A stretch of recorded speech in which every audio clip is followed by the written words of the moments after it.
নমস্কার বন্ধুরা, রকি কিচেনের তরফ থেকে সকলকে স্বাগত জানাচ্ছি। আবার একটা রেসিপি আপনাদের মাঝখানে শেয়ার করতে চলেছি। সেটা হচ্ছে ওলের ডাঁটা আলু দিয়ে খালপিয়া মাছের ঝোল। তাহলে চলুন দেখে নেওয়া যাক আজকে রেসিপি। ওখানে একটা কড়াই বসিয়ে তাতে দিয়ে দিয়েছি বেশ কিছুটা পরিমাণে তেল। তেলটা গরম হয়ে যাওয়ার পর দিয়ে দিলাম সামান্য পরিমাণে একটু হলুদ গুঁড়ো। আর এদিকে এই যে টাটকা একদম জ্যান্ত মাছ, এই যে এটা ভালো করে দিয়ে পরিষ্কার করে একটু নুন মাখিয়ে রেখেছি। এখন আমি তেলের মধ্যে সুন্দরভাবে ছেড়ে ভেজে নেব। ভীষণ গরমে কিন্তু এরকম মাছের পাতলা ঝোল খেতেই ভালো লাগে। এত গরম পড়েছে যে কোনো কিছু খেতে আর ভালো লাগে না। মাছগুলো কিন্তু সুন্দরভাবে উল্টে দিয়েছি। উল্টো পিঠটা ভালোভাবে ভাজা হয়ে গেলে তুলে নেবো একটা পাত্রে। জ্যান্ত মাছের ঝোল কিন্তু যে কোনো কিছুর সাথেই ভীষণ ভালো লাগে যদি রান্না করতে ভালোভাবে জানা থাকে। অনেকেই অনেক কিছুতে রান্না করার পর বলে ভালো লাগে না।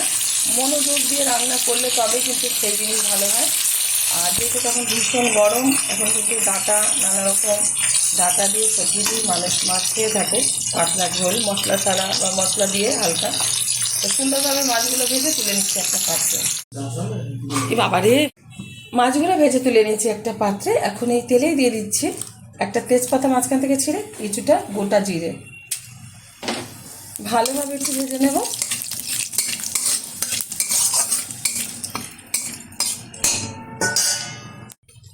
ভাজা হয়ে গেছে, দিয়ে দিচ্ছি এখন কেটে রাখা আলু আর এই যে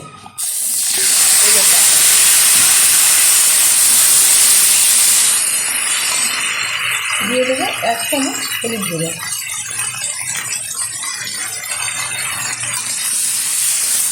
একটু নেড়ে ফেলে নেবো 1 থেকে 1.5 মিনিট মতো। ওলের ডাঁটা দিয়ে কিন্তু মাছের ঝোল খেতে ভালো লাগে ভীষণ। যারা জানেন না অবশ্যই ট্রাই করবেন। আর আমার এই রেসিপি যদি আপনাদের ভালো লেগে থাকে আপনারা অবশ্যই আমার চ্যানেলকে সাবস্ক্রাইব করবেন, লাইক করবেন, শেয়ার করবেন। আর এরকম টাটকা জ্যান্ত মাছের ঝোল এরকমভাবে ওলের ডাঁটা আর আলু করে খেয়ে দেবেন। আশা করি আপনাদের গরম গরম ভাতের সাথে ভীষণ ভালো লাগবে। সাথে একটু লেবু নেবেন, আরও ভালো লাগবে।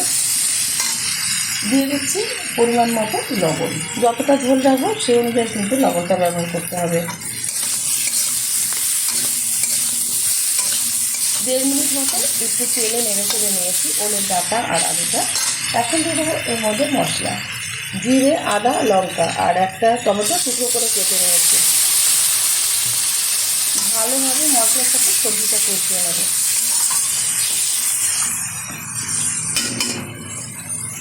ভালোভাবে আমি মশলাটা কষিয়ে নিয়েছি। এখন দিয়ে দেবো পরিমাণ মতো জল। খুব বেশি আমি ঝোল রাখবো না, যেহেতু অল্প মাছ সেই কারণে আমি অল্প পরিমাণে জলটা ব্যবহার করলাম, অল্প ঝোল রাখবো বলে। দিয়ে দেবো ভেজে রাখা মাছ। একটু নাড়িয়ে দিচ্ছি। হালকা আছে রান্না করে নেবো 20 মিনিট। যেহেতু একদম লো করে দেবো সেই কারণে 20 মিনিট সময় লাগবে। ঢেকে দিচ্ছি। 20 মিনিট বাদে ঢাকনাটা তুলে দিচ্ছি।